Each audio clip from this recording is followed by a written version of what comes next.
तो परमेश्वर के पवित्र नाम की तारीफ हो कि ये 2021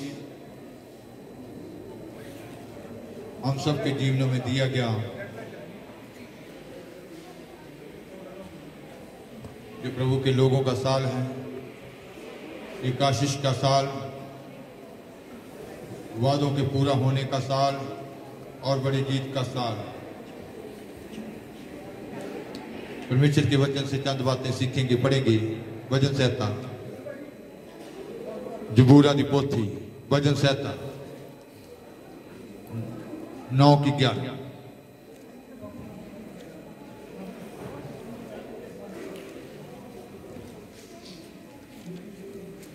यहोवा दी उस्तत गाओ, जिहड़ा सिय्योन विच वसदा है, लोकां विच उहदे कम्मां दा प्रचार करो। यहोवा यो सिय्योन में विराजमान है, उसका भजन गाओ। जाति जाति के लोगों के बीच में उसके महाकर्मों का प्रचार करो। तो यहोवा कहाँ विराजमान है? सिय्योन में। यहोवा सिय्योन में क्या है? विराजमान है। जब हम भजन सहता 76 की 2 और 132 की 13 और 14 आयत को पढ़ते हैं, पढ़ेंगे। शालेम विच उहदा मंडप है अते सिय्योन विच उहदा भवन। उसका मंडप शालेम में और उसका दाम सिय्योन में है। उर्दू में शालेम में उसका खेमा है और सिय्योन में उसका मस्कान है। सिय्योन में उसका मस्कान है। 132 की 13-14 आयत भी।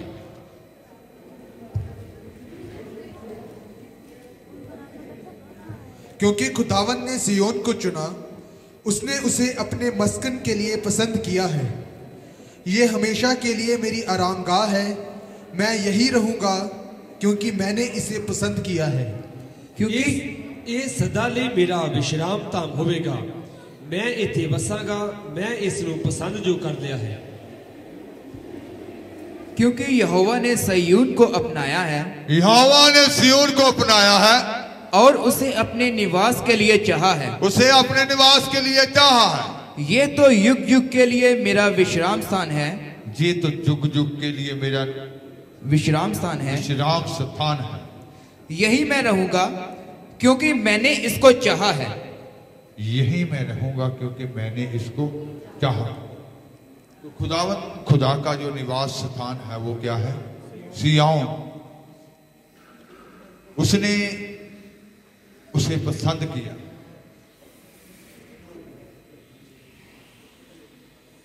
सिय्योन को पसंद कर लिया कि वो उसका निवास स्थान हो। लेकिन प्रभु यीशु मसीह ने अपने लोगों के साथ भी वादे किए हैं। बहुत से वादे खुदा ने अपने लोगों के साथ किए हैं, जिनमें ये भी एक वादा है कि जहां मैं होगा वहां तुम भी हो। यूहन्ना की इंजील 12 बाब उसकी 26 आयत में लिखा है, पढ़ेंगे।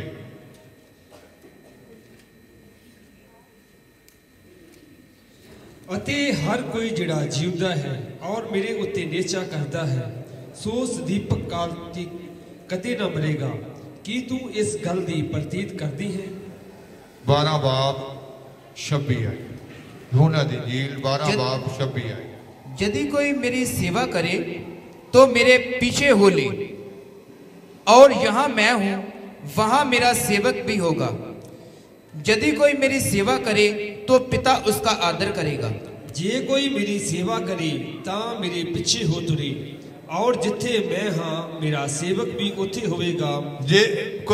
यदि कोई मेरी सेवा करे तो मेरे पीछे हो ले, जहां मैं हूं मेरा सेवक भी होगा, वहां होगा।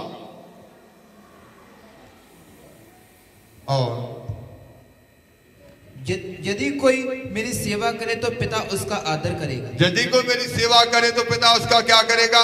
आदर करेगा। जहां मैं होगा वहां वो भी होगा। तो इसका मतलब है कि ये खुदा ने वादा किया, खुदा ने जो पसंद किया, खुदा ने आप लोगों को चुन लिया कि जो यहोवा का निवास स्थान है, जो यहोवा का निवास स्थान सिय्योन है, जो यहोवा ने अपने लिए उसको पसंद किया, और वही स्थान आपके लिए भी क्या किया है, पसंद किया है कि आप भी वहां हो। इसीलिए प्रभु यीशु मसीह ने ये कहा था, जब यूहन्ना की इंजील 14 बाब पहली और दूसरी आयत में पढ़ते हैं तो क्या कहा था, पढ़ेंगे। ਤੁਹਾਡਾ ਦਿਲ ਨਾ ਘਬਰਾਵੇ, ਪਰਮੇਸ਼ਰ ਉੱਤੇ ਨਿਹਚਾ ਕਰੋ ਔਰ ਮੇਰੇ ਉੱਤੇ ਵੀ ਨਿਹਚਾ ਕਰੋ। ਮੇਰੇ ਪਿਤਾ ਦੇ ਘਰ ਵਿੱਚ ਬਹੁਤ ਸਾਰੇ ਨਿਵਾਸ ਹਨ, ਨਹੀਂ ਤਾਂ ਮੈਂ ਤੁਹਾਨੂੰ ਕਹਿੰਦਾ, ਕਿਉਂ ਜੋ ਮੈਂ ਤੁਹਾਡੇ ਲਈ ਜਗ੍ਹਾ ਤਿਆਰ ਕਰਨ ਜਾਂਦਾ ਹਾਂ। तुम्हारा मन व्याकुल ना हो, परमेश्वर पर विश्वास रखो, परमेश्वर पर विश्वास रखो और मुझ पर भी विश्वास रखो। मेरे पिता के घर में बहुत सारे निवास स्थान हैं। यदि ना होते तो मैं तुमसे कह देता, क्योंकि मैं तुम्हारे लिए जगह तैयार करने जाता हूँ। तो जगह तैयार करने के लिए यीशु मसीह ने कहा कि मैं जाता हूं, और इसीलिए अफिसियां 4 बाब की 10 आयत में लिखा है, पौलुस ने कहा, अफिसियां 4 बाब उसकी 10 आयत, ਜਿਹੜਾ ਉਤਰਿਆ ਸੋ ਉਹ ਹੈ ਜੋ ਸਾਰੇ ਆਕਾਸ਼ਾਂ ਉੱਤੇ ਉਤਾਂ ਚੜਿਆ ਵੀ ਸੀ, ਭਾਈ ਸਭੋ ਕੁਝ ਭਰਪੂਰ ਕਰੇ। और जो उतर गया ये वही है जो सारे आकाश से ऊपर चढ़ भी जो गया। उतरा था ये वही है जो सारे आकाशों से ऊपर चढ़ भी गया कि सब कुछ परिपूर्ण करे। सब कुछ परिपूर्ण करे, वो आपके लिए जगह तैयार करे, आपके लिए तैयार करे।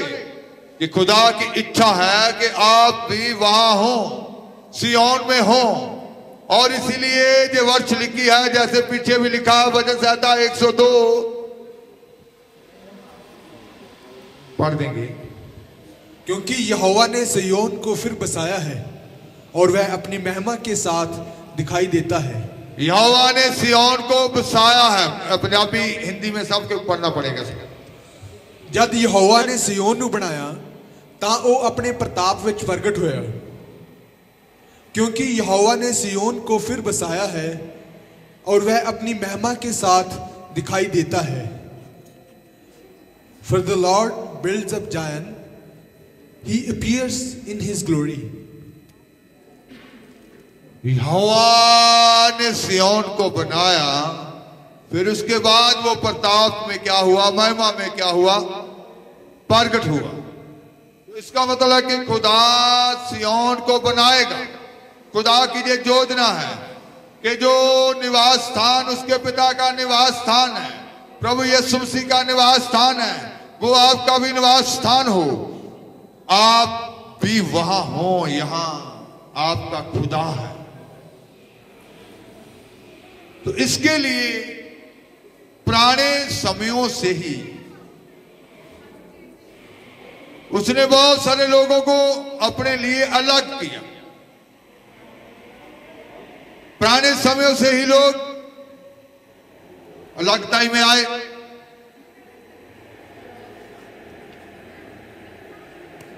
जैसे व्यवस्था विवरण 15 की 16 में लिखा है, पढ़ेंगे।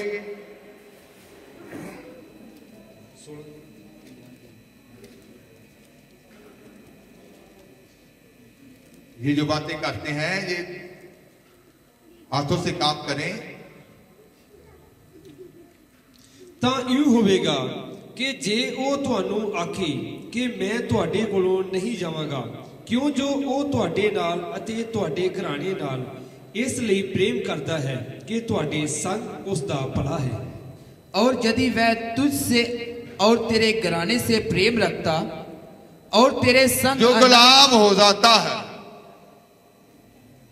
उसके बारे में लिखा है, अगर आप अपने पिता से प्यार करते हैं, उसके घराने से प्यार करते हैं, जैसे पुराने समयों से ऐसे था। और यदि वह कहे,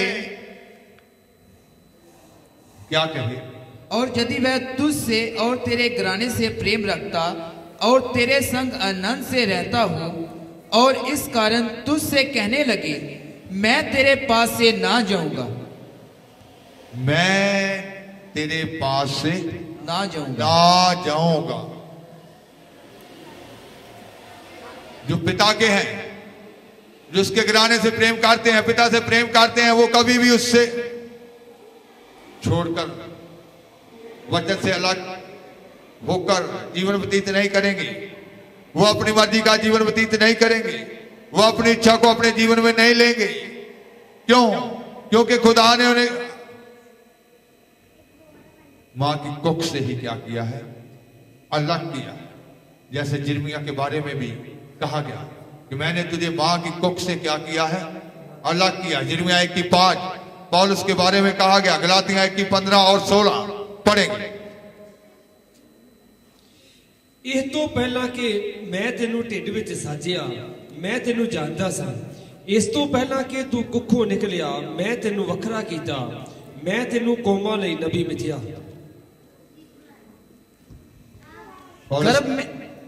गर्भ में रचने से पहले ही मैंने तुझ पर चित्त लगाया, और उत्पन्न होने से पहले ही मैंने तेरा अभिषेक किया। गर्भ से रचने से पहले मैंने तुझ पर चित्त लगाया, और उत्पन्न होने से पहले मैंने तेरा क्या कर दिया? अभिषेक कर दिया। तुझे अपने लिए क्या कर लिया? अलग कर लिया। अभिषेक करना, अलग करना, कि मैंने तुझे क्या कर लिया था? अलग कर लिया। मैंने तुझे जातियों का अभिषेकता ठहराया, और मैंने तुझे जातियों का क्या ठहरा दिया? भविष्यवक्ता ठहरा दिया। पौलुस के बारे में गलातियां 1:15-16।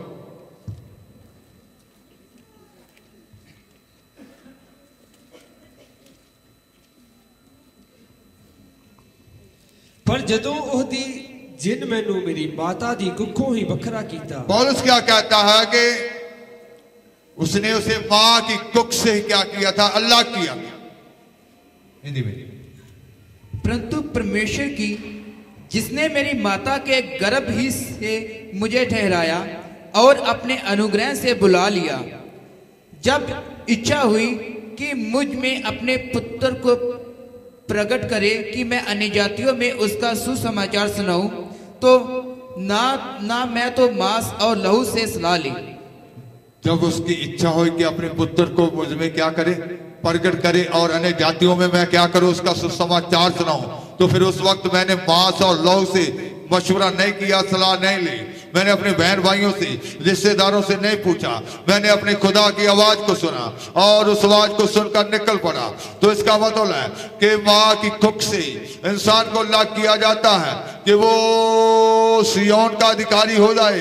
वो सिय्योन में यहाँ उसका खुदा है, वहां उसका रैन बसेरा हो जाए, वो सिय्योन में बसने पाए।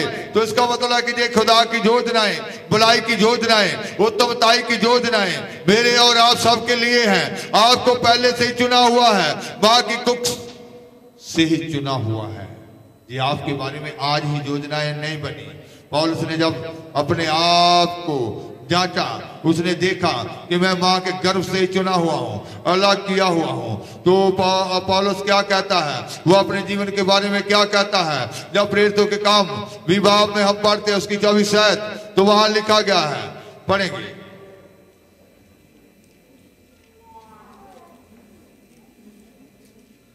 परंतु मैं अपने लिए अपनी जान ਨੂੰ ਕਿਸੇ ਤਰ੍ਹਾਂ ਪਿਆਰੀ ਨਹੀਂ ਸਮਝਦਾ, ਤਾਂ ਜੋ ਮੈਂ ਆਪਣੀ ਦੌੜ ਨੂੰ ਅਤੇ ਉਸ ਡਹਿਲ ਨੂੰ ਪੂਰੀ ਕਰਾਂ ਜਿਹੜੀ ਮੈਂ ਪਰਮੇਸ਼ਰ ਦੀ ਕਿਰਪਾ ਦੀ ਖੁਸ਼ਖਬਰੀ ਉੱਤੇ ਸਾਖੀ ਹੋਣ ਲਈ ਪ੍ਰਭੂ ਯਿਸੂ ਤੋਂ ਪਾਈ ਸੀ। परंतु मैं अपने प्राण को कुछ नहीं समझता, मैं अपने प्राण को कुछ नहीं समझता, अपने प्राण को प्यारा नहीं समझता, अपनी जान को प्यारा नहीं समझता कि उसे प्रिय जानूं, उसे प्रिय जानूं, वरन ये कि मैं अपनी दौड़ को और उस सेवा को पूरी करूं। मैं उस दौड़ को जो मेरे सामने रखी हुई है, उस सेवा को जो मुझे सौंपी गई है, मेरी अपनी मर्जी की सेवा नहीं, जो मुझे सौंपी गई है, जो मुझे निज़म दिए गए हैं, जो मुझे हुक्म दिए गए हैं, जो मुझे आज्ञाएं दी गई हैं, उस सेवा को क्या करूं? पूरा करूं। मैं उस दौड़ को पूरा करूं। मेरे आगे उसने दौड़ रख दी है, मैं उस दौड़ को क्या करूं? पूरा करूं।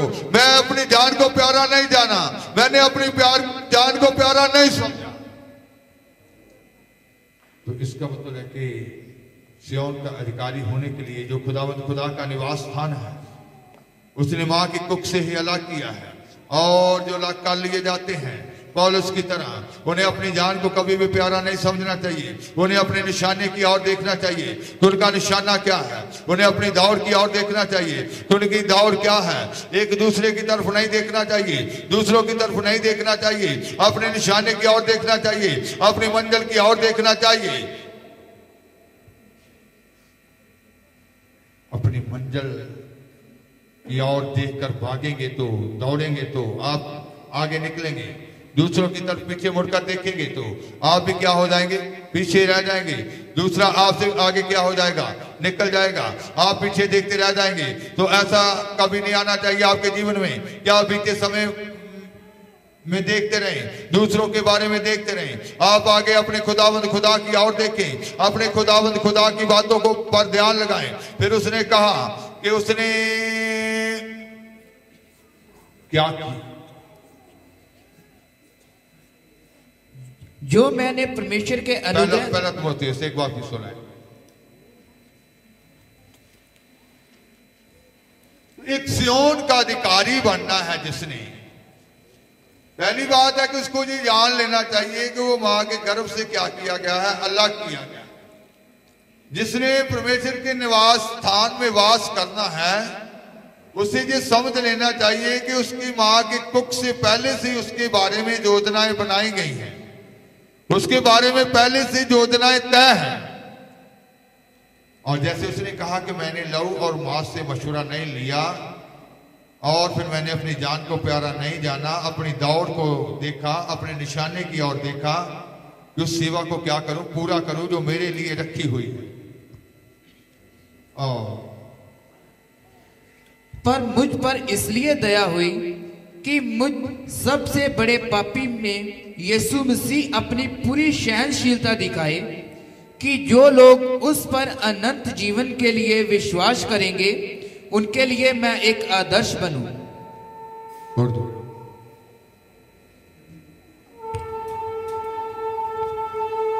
पहला तिमोथेयुस 1:16। लेकिन मुझ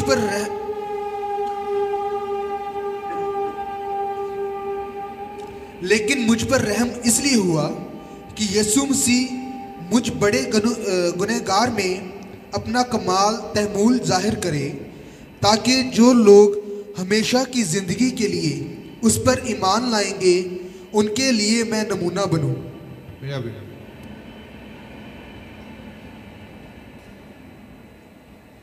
पर मेरे उत्ते इस कारण रहम होया भाई मेरे सबबों जेड़ा महापापी हां। यीशु पौलुस क्या कह रहा है कि मेरे ऊपर क्यों रहम हुआ? मैं तो कहता कौन था? महापापी। मेरे लिए इसलिए रहम हुआ।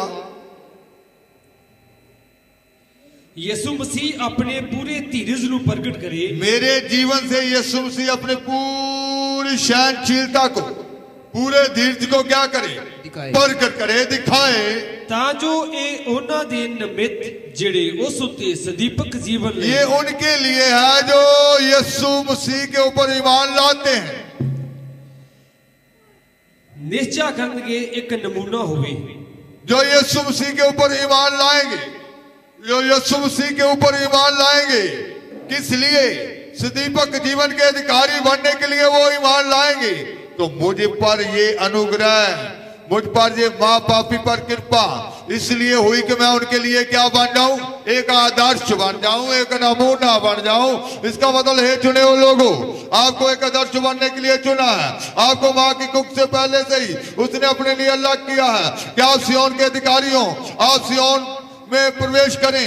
यहाँ यीशु ने जैसे कहा, यो मेरी सेवा करता है, जहां मैं हूं वहां वो भी क्या होगा? वो भी वही होगा। हालेलुया। तो आपको दूसरों के लिए एक आदर्श बनने के लिए चुना गया है। आदर्श। दूसरों की ओर देखेंगे, वो झूठ बोलता है, मैं झूठ बोलूं, उसको कुछ नहीं हुआ, मेरे को क्या हो जाएगा? उसका ऐसा रास्ता है, वो क्रिसमस मनाता है, मैं भी मना लूंगा, मुझे क्या हो जाएगा? वचन में लिखा मना किया है तो कोई बात नहीं। वो भी लोग इतने लोग मनाते हैं। विश्वानी शनिवार में हुई थी क्रिसमस मनाने वालों के लिए।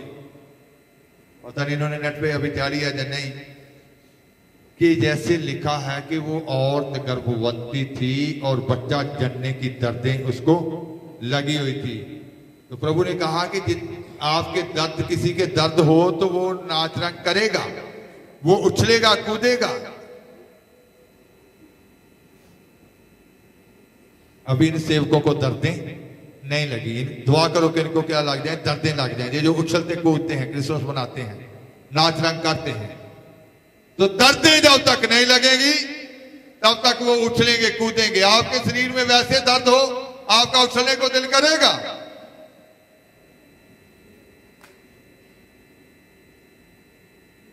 कहते खुशी मनाना है, लेकिन यहां खुशी मनाने के लिए नहीं कहा। आज आपने भविष्यवाणी सुनी है कि उन देशों की ओर देखो, उन बच्चों की ओर देखो जो भूख से मर रहे हैं, जो मेरे नाम के कारण सताए जा रहे हैं, जो दुखों में कल्प रहे हैं। आपको उनका दुख नजर आ जाएगा, आपका उछलना कूदना बंद हो जाएगा, आपका नाच रंग बंद हो जाएगा, आपके अंदर वो आंसुओं वाली दुआएं आ जाएगी, आपका जीवन दूसरों के लिए आदर्श बन जाएगा, आप एक सादगी का जीवन व्यतीत करेंगे, आप वचन के मुताबिक चलेंगे।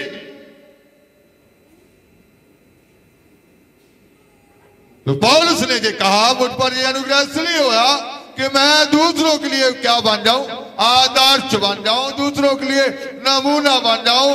और दूसरा तीमुथियुस 2:4 में लिखा है कि जो आदर्श बनते हैं, जो सियोन के लिए चुने जाते हैं, वो संसारिक रीति रिवाजों में, संसारिक व्यवहारों में अपने आप को कभी नहीं फंसाते। पढ़ेंगे। कोई छपागिरी करता होया अपने आप ਨੂੰ ਸੰਸਾਰ ਦੇ ਵਿਹਾਰਾਂ ਵਿੱਚ नहीं फसाਉਂਦਾ, ਭਾਈ अपनी भर्ती करने वाले ਨੂੰ प्रसन्न करे।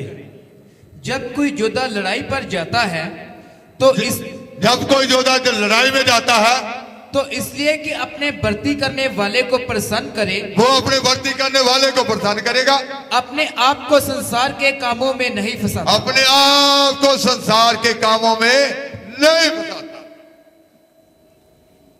वो अपने भेजने वाले को क्या करेगा? प्रसन्न करेगा। वो भर्ती करने वाले को प्रसन्न करेगा।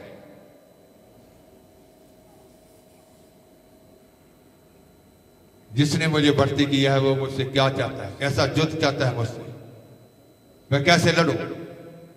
वो संसारिक कामों में अपने आप को नहीं फंसाता, वो दूसरों की ओर नहीं देखेगा, वो अपने खुदा की ओर देखेगा।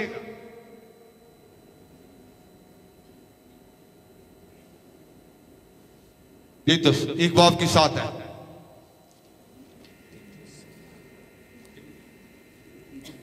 एक की साथ,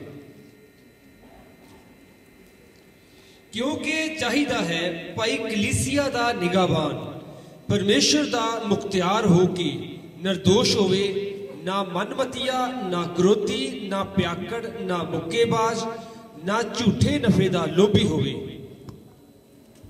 क्योंकि अध्यक्ष को परमेश्वर तो चाहिए जो कलीसिया के सेवक है वो कैसे चाहिए?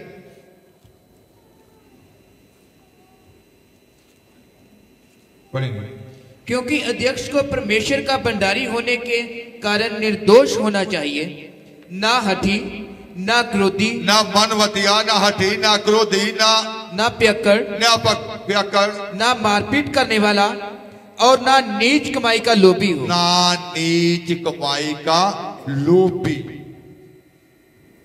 जितने सेवक नीच कमाई के लोभी है कि ये धंधा उनका ठप होने जा रहा है, ये साल शुरू हो गया है, पेट की सेवा बंद हो जाएगी। अब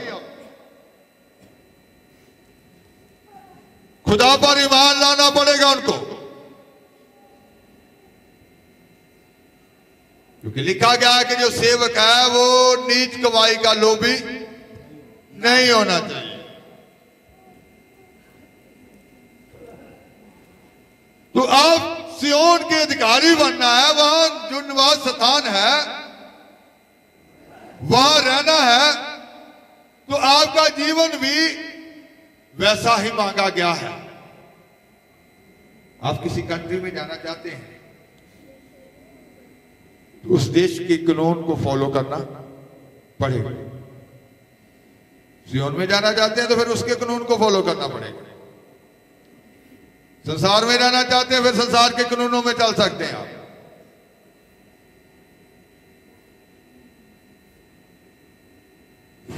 फिर जैसे नाच रंग करके क्रिसमस जैसे मर्जी बनाओ।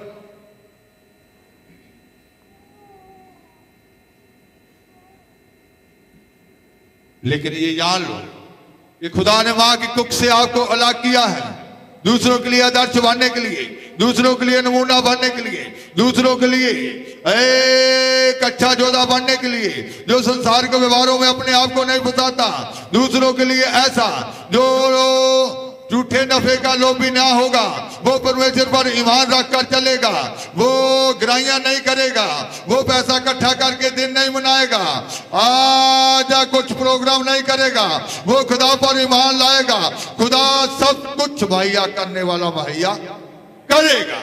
Hallelujah, hallelujah, hallelujah. तो सियोन के जो लोग हैं, सियोन उनका जीवन कैसा होना चाहिए? यशायाह 56 बाब 3 आयत से 6 आयत तक पढ़ेंगे।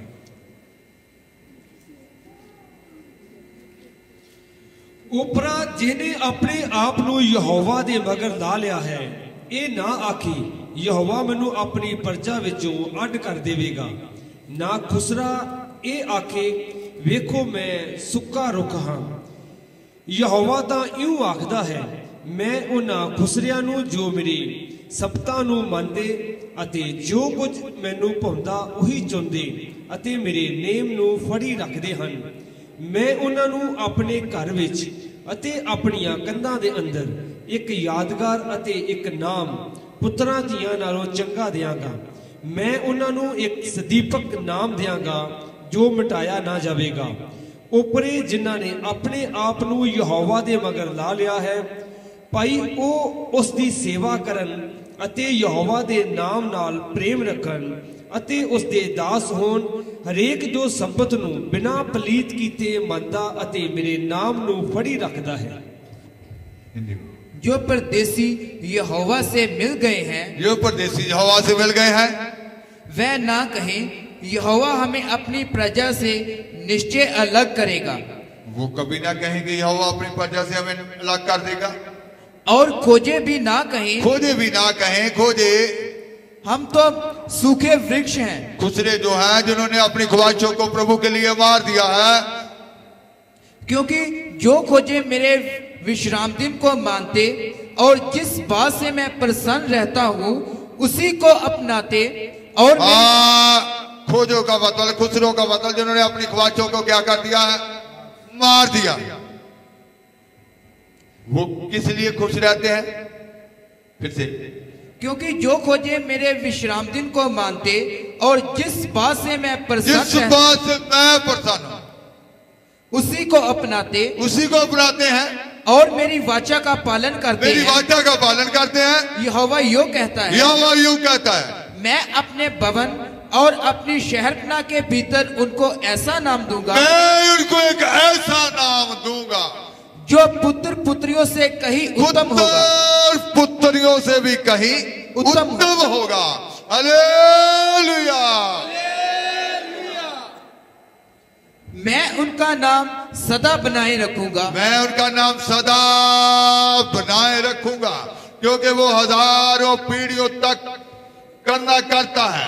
वफादारों के साथ वो हजारों पीढ़ियों तक अपने नियम का पालन करता है। कहता कि मैं उनके साथ क्या करूंगा? उनका नाम, उनको ऐसा नाम दूंगा जो पुत्र तियों से भी बढ़कर होगा, और वो नाम सदा तीक बना रहेगा और वह कभी ना मिटाया जाएगा। वो कभी भी मिटाया नहीं जाएगा। वो नाम कभी मिटाया नहीं जाएगा। वो सर्वदा नाम रहेगा, वो मिटाया नहीं जाएगा। हालेलुया। और परदेसी भी जो यहोवा के साथ इस इच्छा से मिले हुए हैं कि उसकी सेवा टहल करें और यहोवा के नाम से प्रीति रखें और उसके दास हो जाएं, जितने विश्राम दिन को अपवित्र करने से बचे रहते और मेरी वाचा का पालन करते हैं। तो परदेसी लोगों के साथ भी खुदा का वादा, जितने लोग उसके नाम से मिले हुए हैं, जो उस पे नाम पर विश्वास करते हैं, खुदा उनको भी क्या करेगा, उस निवास स्थान में बिठाएगा जिसका वादा उसने हम सबके साथ किया है। आज एक एक को, आज इन्होंने अपनी ख्वाहिशों को खत्म करके खुदा की इच्छा को अपने जीवन में ले लिया है। उन्होंने दूसरों के लिए एक नमूना बनने के लिए अपने आप को समर्पित कर दिया है कि वो एक आदर्श जीवन व्यतीत करें, दूसरे उनकी तरफ देखें, उनके चाल चलन की तरफ देखें, उनके उठना बैठने की तरफ देखें, उनकी बातों की तरफ देखें। वो दूसरों के लिए आदर्श होगी, उनका चाल चलन आदर्श होगा। वो दूसरों के लिए ठोकर का कारण नहीं होंगे, वो दूसरों को लिए शांति का कारण होंगे, वो दूसरों के लिए ज्ञान का कारण होंगे, वो दूसरों के लिए जीत का कारण होंगे। तो आज आपके खुदा ने मां के गर्भ से आपको अलग अपनी योजनाओं के तहत किया है। अगर आप संसार के व्यवहारों में फंसे हुए हैं, संसार के जाल में हैं, तो आप अभी अपने जीवन में उसकी योजनाओं को पूरा होते हुए देख नहीं पा रहे। आप उसकी योजनाओं में रुकावट बने हुए हैं और उसकी योजनाएं तभी पूरी होंगी जब आप खुदा की आवाज को सुन के अपनी इच्छाओं को त्यागना शुरू कर देंगे, अपनी मर्जी का रास्ता त्याग देंगे। जब अपनी मर्जी के रास्तों को छोड़ देंगे, तब उसकी योजनाएं, उसके वादे आपके जीवन में पूरे होंगे। तो इसका मतलब है कि आज हमें उस सिय्योन के अधिकारी बनना है। सिय्योन के अधिकारी बनने के लिए बुलाया गया है। इसलिए कहा गया, यहोवा ने सिय्योन को बनाया और बनाने के बाद वो प्रताप में प्रकट हुआ, महिमा में प्रकट हुआ। वो आपके जीवन में आपको वो सिय्योन बनाएगा, सिय्योन बनाएगा और सिय्योन में लेकर जाएगा। पहले सिय्योन के बारे में जैसे हम बाइबल पढ़ने वाले जानते हैं कि सिय्योन कितने सिय्योन को हम 4 भागों में बांट सकते हैं। कौन कौन सा सिय्योन?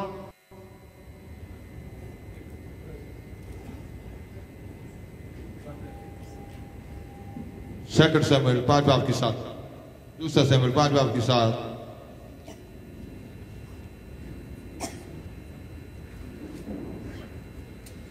पर दाऊद ने सयून दा कोट ले लिया अते ओह दाऊद दा शहर बनिया। तो भी दाऊद ने सयून नामक गढ़ को ले लिया, वही दाऊदपुर भी कहलाता है। दाऊद ने सिय्योन को ले लिया, उसको दाऊदपुर भी कहा जाता है। वही दाऊद का रहने का स्थान बना एक धरती पर जो सिय्योन।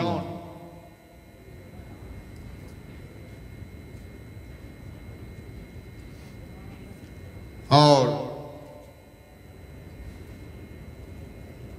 यशायाह 8 बाब उसकी 20 है।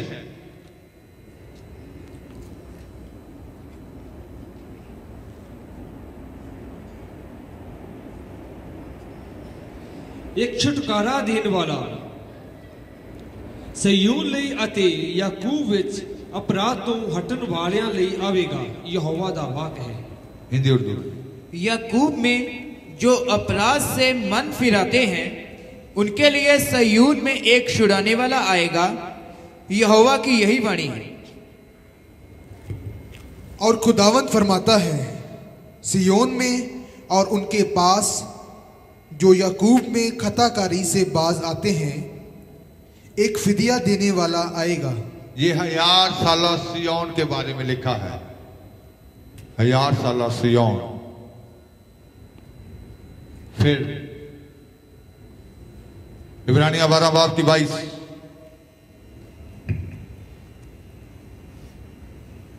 वजह से था 2 किस्से।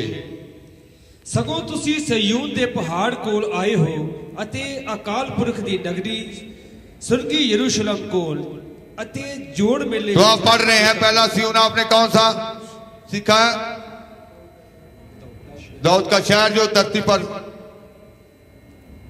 फिर 1000 साल सिय्योन।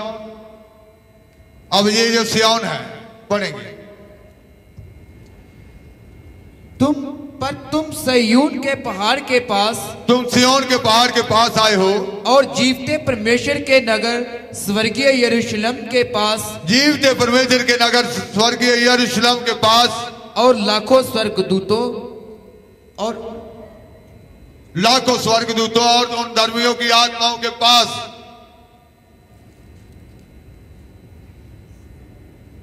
तो कहां आए हैं? कहां आए हैं? तुम ये आत्मिक सियोन,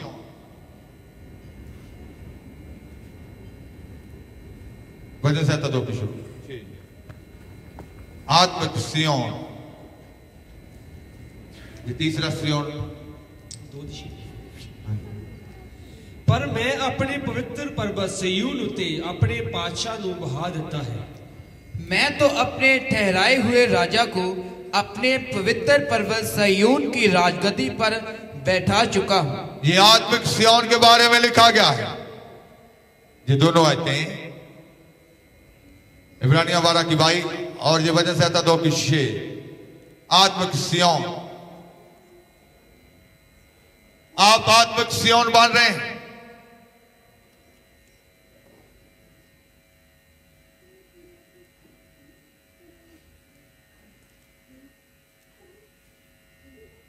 ऊपर सियोन यरूशलेम, नीचे धरती पर सियोन, और एक आत्मिक सियोन आप बन रहे हैं। सियोन यरूशलेम। सियोन तू जाग जा, अपना बल पहन ले, जय जय पुकारी जा, यरूशलेम तू हुण सोने वस्त्र पा। सियोन तू जाग जा, अपना बल पहन ले, जय जय पुकारी जा, यरूशलेम तू हुण सोने वस्त्र पा। लाड़ा तेरी जवान होवेगा, सिय्योन यरूशलेम नू ले जाएगा। लाड़ा तेरी जवान होवेगा, सिय्योन यरूशलेम नू ले जाएगा। तो आप सिय्योन यरूशलेम बन रहे हैं। पवित्र आत्मा आपको बना रहा है। ऊपर यीशु मसीह ने कहा कि मैं जाता हूं आपके लिए वो जगह तैयार करता हूं। नीचे पवित्र आत्मा आपको आत्मिक सिय्योन बना रहा है। तो आप आत्मिक सिय्योन बनना है। तो आत्मिक सिय्योन बनने के बाद आप किस में तब्दील हो जाएंगे? किस चीज में तब्दील हो जाएंगे? आप प्रकाशित वाक्य 14 बाब उसकी 1 आयत पढ़ेंगे।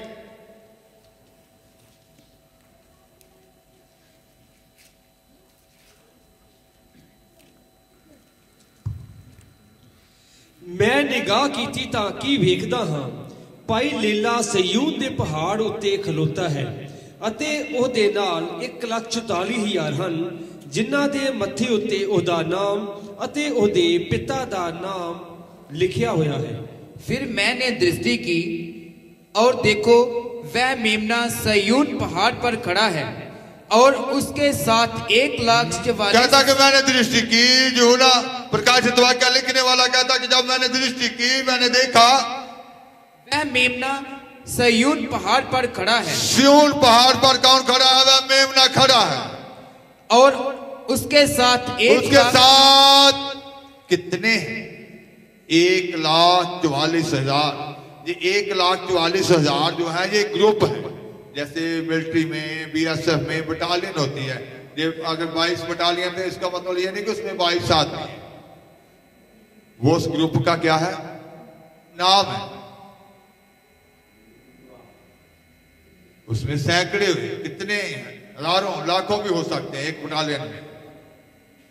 तो 1,44,000 किसके साथ खड़े हैं? मेमने के साथ। कहा? सिय्योन पहाड़। ये जो सिय्योन पहाड़ यहां लिखा गया, ये सदीपक सिय्योन है। कौन सा सिय्योन? सदीपक सिय्योन। तो आत्मिक सिय्योन पहले आपने बनना है। जब आप आत्मिक सिय्योन बन जाएंगे तो उसके बाद आप किस सिय्योन में चले जाएंगे? किस सिय्योन में प्रवेश कर जाएंगे? कौन से सिय्योन में तब्दील हो जाएंगे? सदीपक सिय्योन में। तो सदीपक सिय्योन में जाने के लिए पहले कौन? यहां से दिल्ली जाना हो तो पहले तो अम्बाला जाना ही पड़ेगा। अम्बाला नहीं गए तो दिल्ली कैसे जाएंगे आप? इधर रोड से जब चले जाएं, चलना शुरू कर देंगे। गुरदासपुर से जितने आए हैं, जलंधर जाना पड़ेगा, उसको क्रॉस करना पड़ेगा। आपने सजीव सियोन में जाना है, आत्मिक सियोन बनना पड़ेगा। आत्मिक सियोन बनने के लिए, क्योंकि वो सजीव सियोन में क्यों प्रवेश कर गए, वो वहां लिखा गया है कि उस सियोन पर, सियोन पर्वत पर, सियोन पहाड़ पर कौन खड़ा है? मेमना खड़ा है। मेमना जो है वो एक नर्मदास, जिस यीशु मसीह ने अपने बारे में एक ही बात कही थी कि मैं कौन हूं, मैं कौन हूं।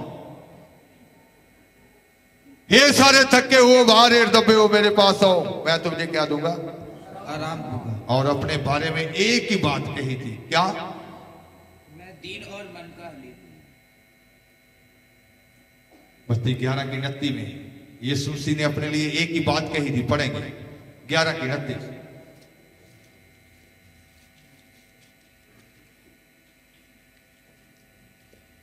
मेरा जुला अपने उत्ते ले लवो अते मेथों सिखो, क्यों जो मैं कोमल अते मन दा गरीब। मैं कोमल, 1 साल का मेमना। इसराइलियों को क्या कहा गया कि जब पसाह का पर्व आपने करना है तो कितना मेमना लेना चाहिए? 1 साल का मेमना, नरम मेमना लेना है, जिसको आपने पसाह करना है। हमारा यीशु भी पसाह का मेमना बन गया। वो एक नर्मदास था, वो एक दीनदास था। तो आपको भी लेले के साथ खड़े होने के लिए लेला बनना पड़ेगा, एक नर्मदास बनना पड़ेगा, एक मन का दीन बनना पड़ेगा। मेमने के साथ कौन दिखाई देंगे? मेमने भेड़ों का झुंड होता है तो भेड़ें इकट्ठी नजर आती हैं, बकरियों का झुंड होता है तो बकरियां नजर आती हैं। देखा आपने? भैंसों का झुंड जाता है तो भैंसें नजर आती हैं। मेमने के साथ दिखाई देना तो फिर पहले क्या बनना पड़ेगा? मेमना। तो मेमना बनने के लिए खुदा ने मां की गर्भ से आपको क्या किया है? अल्लाह किया है, और आपको आदर्श बनने के लिए चुना है। दूसरों के लिए आदर्श बने, संसार को व्यवहारों में ना फंसाएं और गलत। जो चुने हुए हैं झूठे नफे के लोभी ना हो।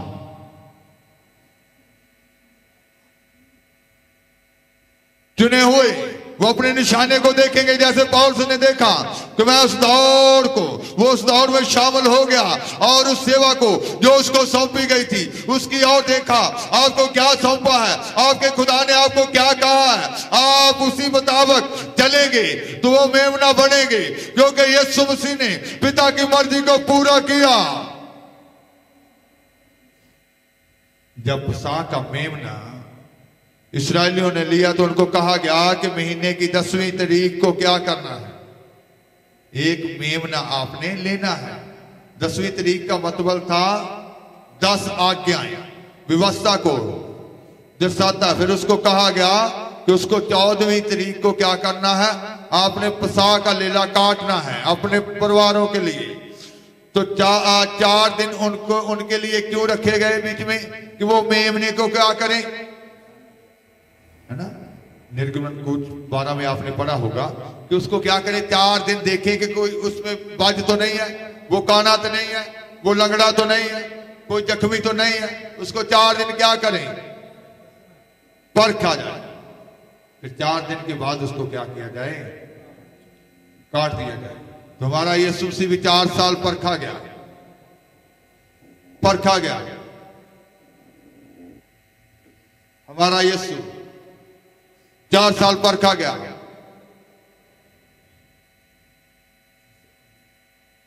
फिर उनको कहा गया था कि वो मेमना कच्चा नहीं खाना, उबला हुआ नहीं खाना। कैसे खाना है? आग पे भुना हुआ खाना। हमारा यीशु मसीह भी दुखों में भुना गया। कच्चा मांस कभी भी पसंद, तो प्रभु यीशु मसीह को भी कलवरी क्रूस के दुखों में, उस आग में, जैसे मेमने को उस वक्त आग में पकाया गया था, यीशु मसीह को भी दुखों में पकाया गया। इसीलिए आज हमको उसमें से वो टेस्ट आता है। तो आपको भी ऐसे ही नरमदास बनना है, मेमना बनना है। आत्मिक सियोन से आप दीपक सियोन में प्रवेश कर जाएं तो आपको जो सियोन, जो पिता का निवास स्थान है, जिसको उसने पसंद कर लिया था, जिसके बारे में यीशु मसीह ने वायदा किया है कि जो मेरी सेवा करेगा वो वहां होगा जहां मैं हूं। तो आपको वहां पहुंचाने के लिए ही आपको ज्ञान दिया जाता है, आपको पहचान दी जाती है। अगर आप ज्ञान को, पहचान को रद्द कर देंगे, तुच्छ जानेंगे, ज्ञान की बातों को अपने जीवन में नहीं लेंगे, वचन को अपने जीवन में नहीं लेंगे, तो फिर आप कैसे आत्मिक सियोन बनेंगे, कैसे सदीपक के जीवन में सदीपक सियोन में प्रवेश करेंगे। पहले आप आत्मिक सियोन बनना है। आत्मिक सियोन बनने के लिए अपनी सारी ख्वाहिशों को क्या कर देना है, खत्म कर देना है। जैसे खुसरे वो खोजे, वो उन्होंने अपनी ख्वाहिशों को खत्म किया, तो आपने भी, आप उसके पीछे हो लिए हैं। आप पिता की मर्जी को लेंगे, पिता की इच्छा को लेंगे, पवित्र आत्मा से गाइडेंस प्राप्त करेंगे, पवित्र आत्मा से पूछेंगे कि प्रभु तू मुझसे कैसे चाहता है, मैं वैसे चलने के लिए तैयार हूं। जिस रीति से तू चाहता है मैं वैसे ही चलूंगा, मैं वैसे ही चलूंगी। मैं अपनी मर्जी कभी भी करूंगी नहीं, मैं अपनी मर्जी कभी भी करूंगा नहीं।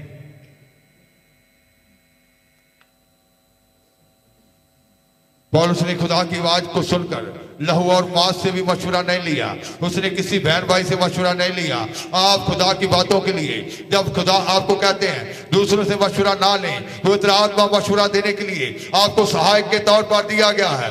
क्योंकि प्रभु यीशु मसीह ने कहा था मैं जाऊंगा तो आपके लिए एक सहायक, एक मददगार भेजूंगा, वो बातें बताएगा जो पिता की ओर से हैं। उसको सच्चाई का आत्मा कहा गया, वो पवित्र आत्मा, सच्चाई का आत्मा, वो झूठ का आत्मा नहीं है। वो आपको गलत गाइडेंस नहीं करेगा, वो आपको सही मार्गदर्शन करेगा, वो आपको सही मंजिल पर लेकर जाएगा। तो आज अपने जीवन से अपनी इच्छाओं को त्याग कर, अपनी मर्जी को त्याग कर आत्मिक सियोन बनना है। आत्मिक सियोन बनने के लिए पवित्र आत्मा के सुपुर्द किया गया है। अगर आप अपनी इच्छा से चलेंगे तो पवित्र आत्मा शौकत हो जाएगा। तो पौलुस ने कहा कि वो उसके आत्मा को ग्रज मत करो। इस्राएली लोगों ने जब पवित्र आत्मा को ग्रज कर दिया तो लिखा गया कि वो उल्टा उनका क्या बन गया, वैरी बन गया, और वो आप उनसे क्या हुआ, लड़ा। उसने खुद उनके साथ क्या किया, युद्ध किया। जो शायद 10 में लिखा है कि उसने खुद उसके साथ, उनके लोगों के साथ क्या किया, युद्ध किया। उल्टा उनका वैरी बन गया, क्योंकि उन्होंने उससे कोई क्या कर दिया, राज कर दिया। पवित्र आत्मा पा लिया आपने, अगर आप उसकी सुनेंगे नहीं तो आप शौकत हो जाएगा।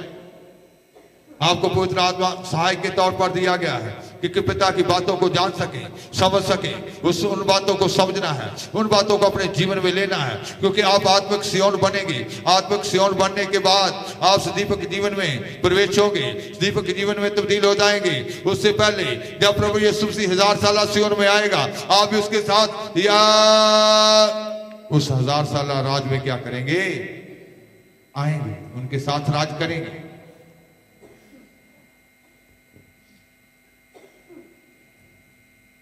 तो आज अपने सत्य की ओर ध्यान दें, अपनी बुलाहट को पहचाने, अपने बल को पहचाने कि खुदा ने आपके अंदर कौन सा बल रखा है, खुदा आपसे कैसे चाहता है, खुदा आपसे कैसा जीवन चाहता है, और आपके बल को कैसे इस्तेमाल करना चाहता है, किन लोगों में इस्तेमाल करना चाहता है। कौन से लोग आपके द्वारा छुड़ाए जाएंगे, कौन सी कंट्री के लोग, कौन से मोहल्ले के लोग, कौन से स्टेट के लोग, किस जगह में आपको खुदा चाहता है, किस जगह में कौन से लोगों को आपके द्वारा छुड़ाना है। आपके अर्पण कौन से लोग किए गए हैं, कौन सी आत्माओं का आपके कंधों पर बोझ है। तो जब आप वैसे ही करेंगे तो आपके अंदर का बल आपके अंदर कार्य करेगा। तो आज से ही अपने आप को उस सियोन के लिए जो पिता का निवास स्थान है, जिसके लिए पिता की इच्छा थी, प्रभु यीशु मसीह ने जहां चाहा था, आपने उसके लिए तैयार होना है। तो मां के गर्भ से आपको अलग किया गया था कि आप सियोन के अधिकारी हो जाएं। फिर आप मेमने के साथ दिखाई देंगे। आपके माथों के ऊपर पिता और पुत्र का क्या होगा? नाम होगा। आपके माथों के ऊपर वो मोहर होगी, पिता का नाम होगा, पुत्र का नाम होगा। तो आज उस मोहर को लेना है, उस छाप को लेना है, उस नाम को अपने जीवन में लेना है। तो आज से ही अपनी मर्जी के रास्तों को बंद करके खुदा की ओर देखना है। आपका खुदा आपको चलाएगा, वो आपको आवाज देगा, वो आपकी गाइडेंस करेगा। आज तक आपने पूछा ही नहीं, आज तक आपने पवित्र आत्मा से गाइडेंस मांगी नहीं, आज मांगेंगे तो आज से ही आपकी गाइडेंस शुरू हो जाएगी। आज से ही आपका खुदा आपसे बातें करेगा और आपको वो आत्मिक सियोन बनने के लिए वो तैयार करेगा, क्योंकि आपने वो तैयार होकर उस निवास स्थान तक क्या करना है? पहुंचना है। तो आज से ही अपने जीवन को उसके समर्पित करें, आंखें बंद करेंगे और दुआ में